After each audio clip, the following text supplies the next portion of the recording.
Hello guys, नमस्कार, जोहर, आदाब, सत श्री अकाल। एग्जाम फाइटर नंबर 1 पर आप सभी का हार्दिक स्वागत है। साथियों, आप सभी को पता है छत्तीसगढ़ में असिस्टेंट प्रोफेसर की परमानेंट पोस्ट की वैकेंसी आ रही है और ये 700 प्लस पोस्ट रहने वाली है। हो सकता है 1000 भी चला जाए। अभी आपको डाटा 700 दिख रहा, 700, लेकिन आपको बता दें ये वैकेंसी ना यहाँ पर टोटल 1200 पदों पर आनी थी। पता नहीं क्यों इसे 700 कर दिया गया। इसको लेकर आवाज़ उठ रही है, इसका डिमांड सरकार पर के पास जा रहा है। तो जो स्टूडेंट की यूनियन के प्रतिनिधि है वो वहाँ पर बाकायदा आवेदन दे चुके हैं कि जितना कहा था 1200 पदों पर वैकेंसी आएगी, 1250 पदों पर, तो 1250 पदों पर वैकेंसी आनी चाहिए और कम क्यों हो गई। और सबसे बड़ा सवाल कि यहाँ पर सिलेक्शन एग्जाम बेस्ड होता है। आपको पता है एग्जाम बेस्ड होगा, योग्यता नेट या पीएचडी रखी गई है। अधिकतम उम्र सीमा यहाँ पर बहुत कम है, 35 है।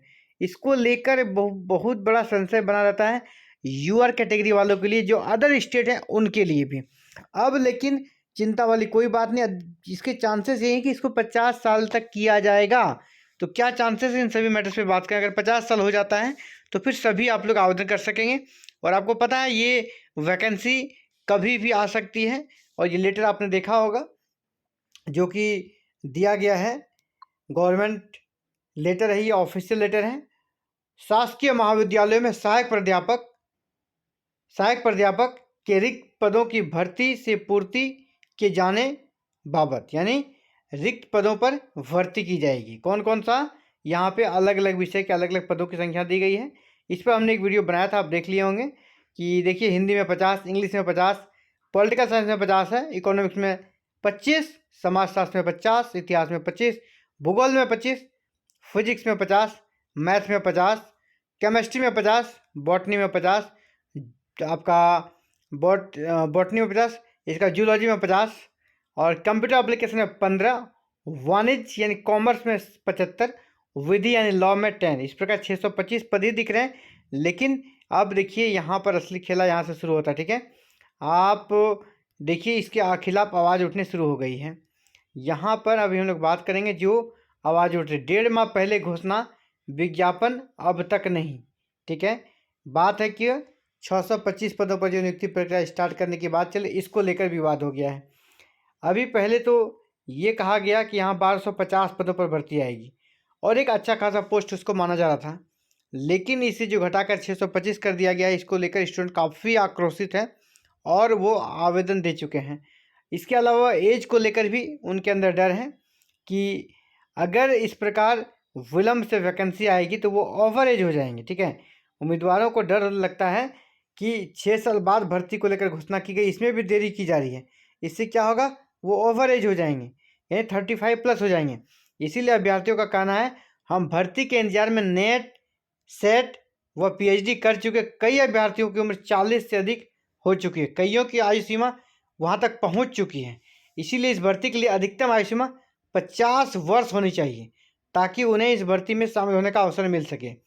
तो ये 50 साल की जाने का जो बात है, आप सभी कैसा सोचते हैं कि ये 50 साल होना चाहिए कि नहीं, या अधिकतम उम्र सीमा कितनी होनी चाहिए, ये आप ज़रूर बताइएगा।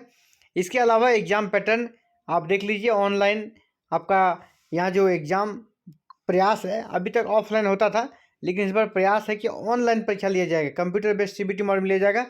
आपका 300 नंबर का एग्ज़ाम होगा और 30 नंबर का इंटरव्यू होगा। 30 नंबर यानी 330 नंबर के आधार पर आपका मेरिट बनेगा।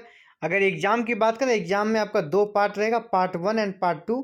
भाग 1 में आपको 50 प्रश्न पूछे जाएंगे 100 अंकों का, और पार्ट 2 में आपका 100 प्रश्न पूछा जाएगा आपके सब्जेक्ट का, ये होगा 200 अंकों का। इस प्रकार कितना हो गया आपका प्रश्नों की संख्या 150, और फुल पूर्णा कितना का 300, और बाद में फिर इंटरव्यू के लिए फिर 30 नंबर।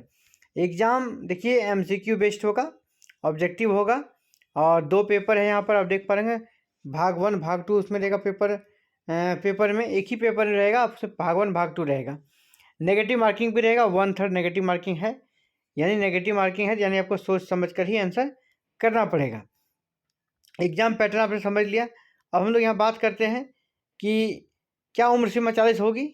तो मैं आपको बता दूँ, बहुत ज़्यादा चांसेस है कि 40 हो, क्योंकि 6 सालों के बाद भर्ती आ रही है। ठीक है, तो 6 सालों के बाद भर्ती आए तो उम्र सीमा में जरूर ही बदलाव किया जाएगा, और जो यूआर कैटेगरी का प्रेशर है उसके चलते यहाँ पर हो सकता है उम्र सीमा को सीधे 50 साल भी कर सकती है। और पहले ये उम्र सीमा क्या थी उसको देख लीजिए। नहीं, पहले यहाँ पर उम्र सीमा कह सकते हैं काफ़ी कम थी, लोग इसके चलते परेशान थे।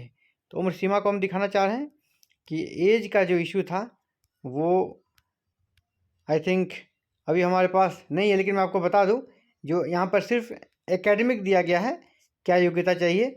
एज को लेकर मैं बता दूं, एज यहाँ 35 रखा गया है। मैक्सिमम एज यहाँ पर 35 है, जो कि भी किसी भी दृष्टिकोण से एक असिस्टेंट प्रोफेसर बनने के लिए ये मैक्सिमम एज नहीं हो सकता, क्योंकि पीएचडी करने के बाद लोग यहाँ तक पहुँचते हैं। यानी कम से कम जो यहाँ पर दिया गया है 50 साल वो तो होने ही चाहिए, ताकि यहाँ पर योग्य और टैलेंटेड लोग असिस्टेंट प्रोफेसर बन सकते हैं। तो साथियों, इस वीडियो में इतना ही। जल्द मिलते हैं एक नई वीडियो में नए अपडेट के साथ। इसी प्रकार आप चाहते हैं कि इसी प्रकार हायर एजुकेशन से जुड़ी हर एक अपडेट, ऑल ओवर इंडिया किसी भी स्टेट से निकलने वाली असिस्टेंट प्रोफेसर की वैकेंसी या पीएचडी का नोटिफिकेशन से जुड़ा हुआ कोई भी जानकारी प्राप्त करने के लिए आप अपने चैनल एग्जाम फाइटर में को सब्सक्राइब जरूर कीजिएगा, बेल आइकन को भी प्रेस कर लीजिएगा, ताकि फर्दर जो भी वीडियो अपलोड करूं हायर एजुकेशन से जुड़ी हुई इसकी नोटिफिकेशन आप तक जाए, आप उसे देख सके और खुद को तैयार रख सके उस वैकेंसी के लिए। Thank you. जय हिंद, जय भारत।